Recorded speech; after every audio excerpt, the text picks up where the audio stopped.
CIET NCERT द्वारा प्रस्तुत है कक्षा 6 की गणित की पाठ्यपुस्तक का ध्वनि पाठ। अध्याय 14 प्रायोगिक ज्यामिति, पृष्ठ 300। 14.4 लंब रेखाएं।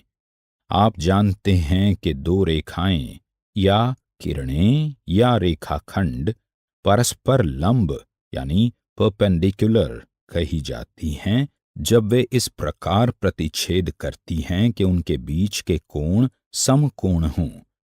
संलग्न आकृति में L और M परस्पर लंब हैं।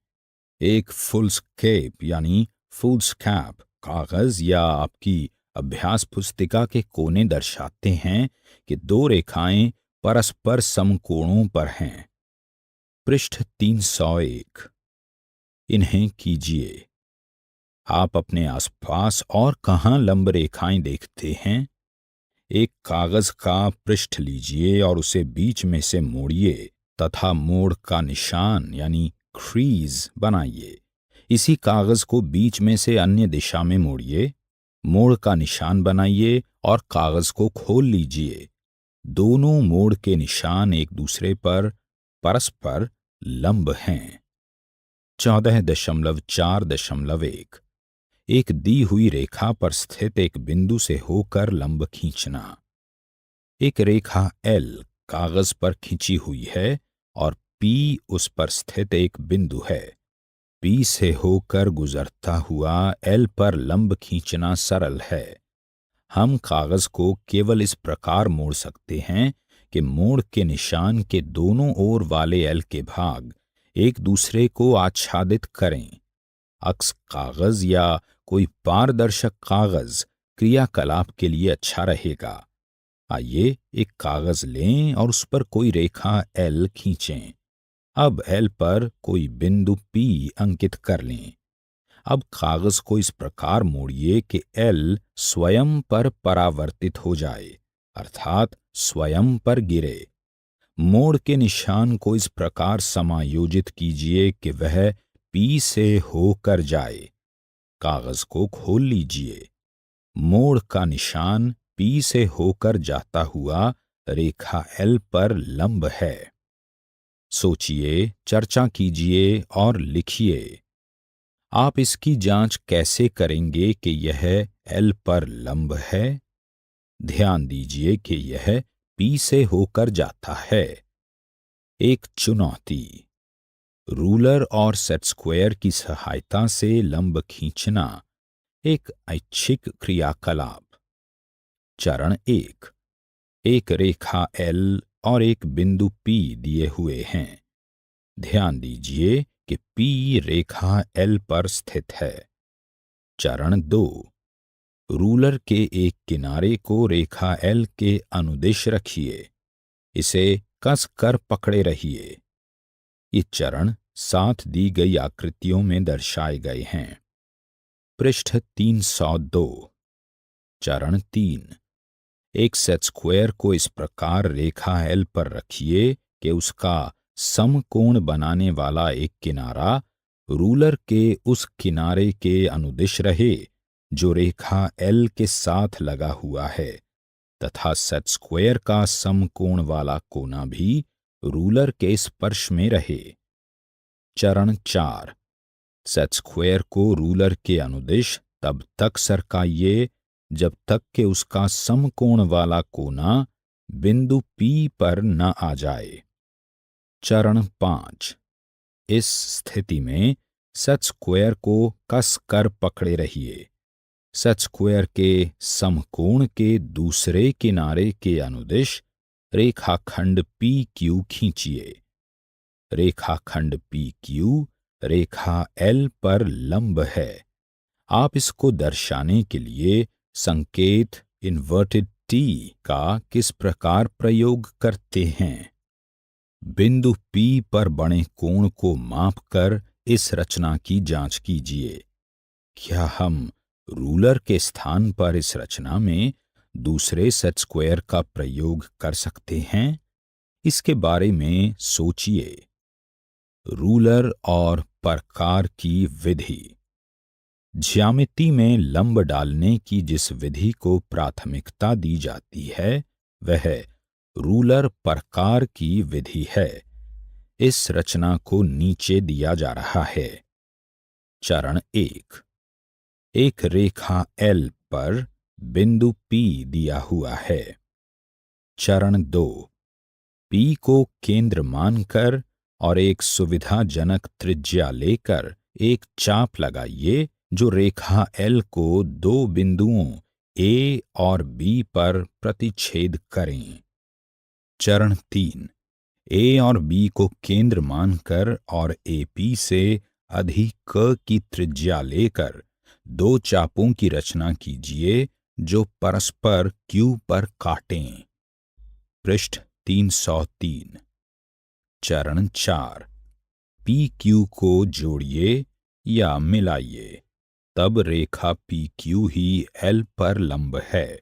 हम इसे रेखा PQ इन्वर्टेड T यानी लंब का चिन्ह L लिखते हैं। संलग्न आकृति में ये दर्शाया गया है। 14.4.2 एक रेखा पर उस बिंदु से होकर लंब जो उस पर स्थित नहीं है। इन्हें कीजिए। कागज मोड़ना। यदि हमें एक रेखा L दी हुई है और एक ऐसा बिंदु P दिया है जो रेखा L पर स्थित नहीं है, तो P से होकर जाते हुए रेखा L पर लंब खींचने के लिए हम पहले जैसा कागज मोड़ने का सरल क्रियाकलाप पुनः कर सकते हैं। एक कागज का पृष्ठ लीजिए, पारदर्शक हो तो अच्छा रहेगा।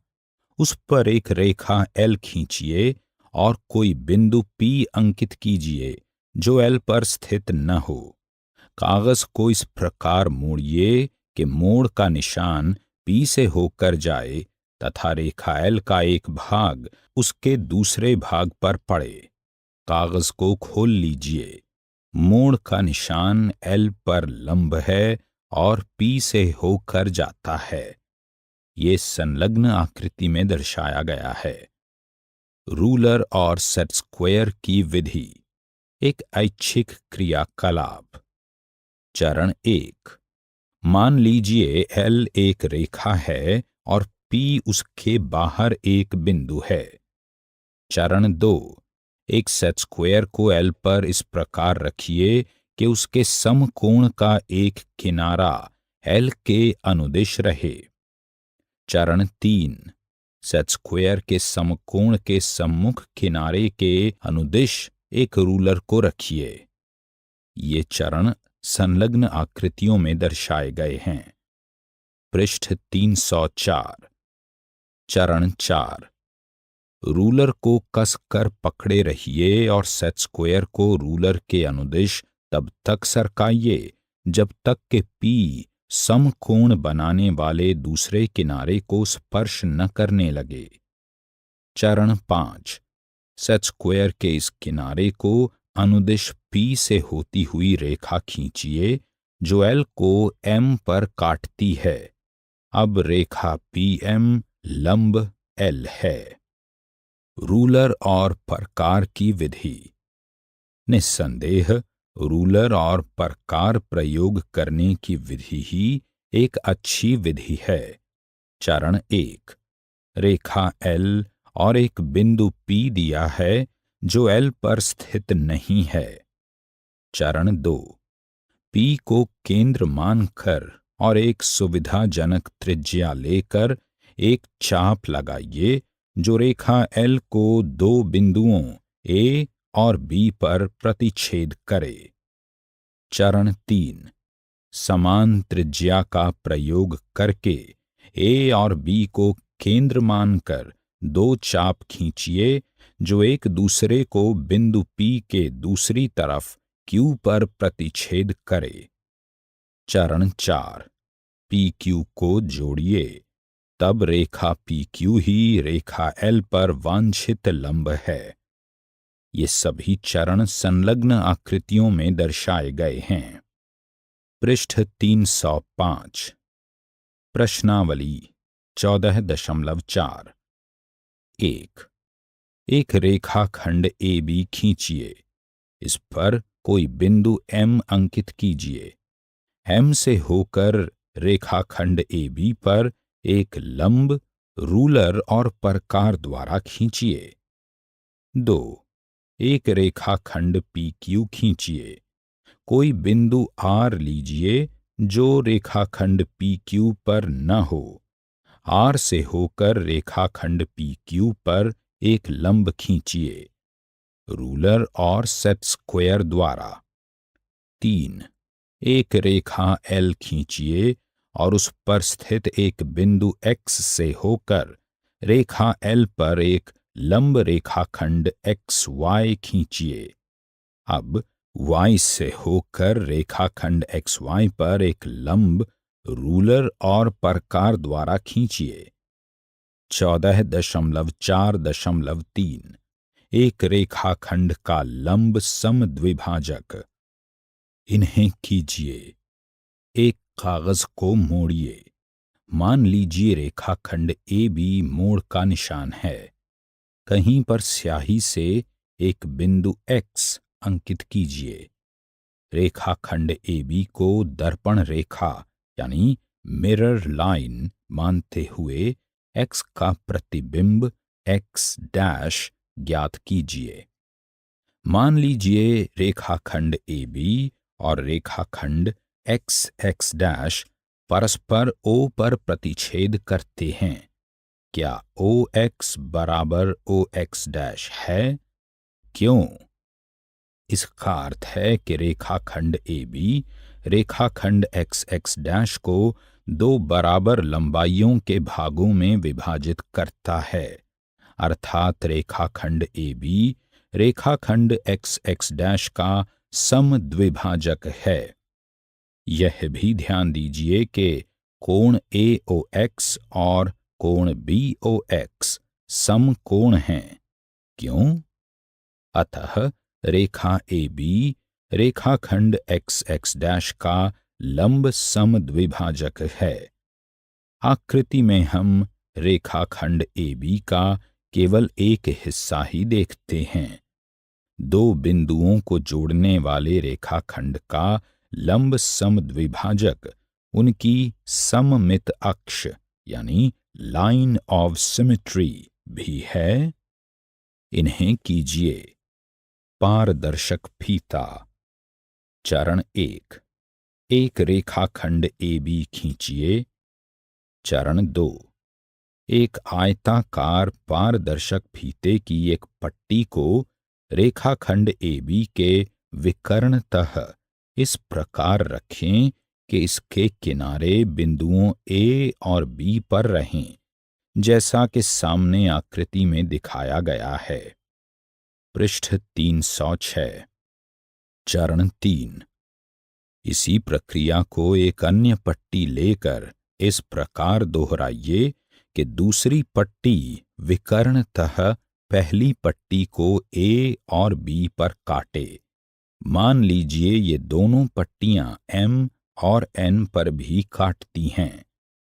चरण 4 M और N को जोड़िए। क्या रेखाखंड MN रेखाखंड AB का समद्विभाजक है? माप कर जांच कीजिए। क्या यह रेखाखंड AB का लंब समद्विभाजक भी है? रेखाखंड AB का मध्य बिंदु कहाँ है? रूलर और प्रकार द्वारा रचना। चरण 1 किसी भी लंबाई का एक रेखाखंड AB खींचिए। चरण 2 A को केंद्र मानकर प्रकार की सहायता से एक वृत्त खींचिए। आपके वृत्त की त्रिज्या रेखाखंड AB के आधे से अधिक होनी चाहिए। चरण 3 B को केंद्र मानकर और चरण 2 वाली त्रिज्या को लेकर एक अन्य वृत्त प्रकार की सहायता से खींचिए।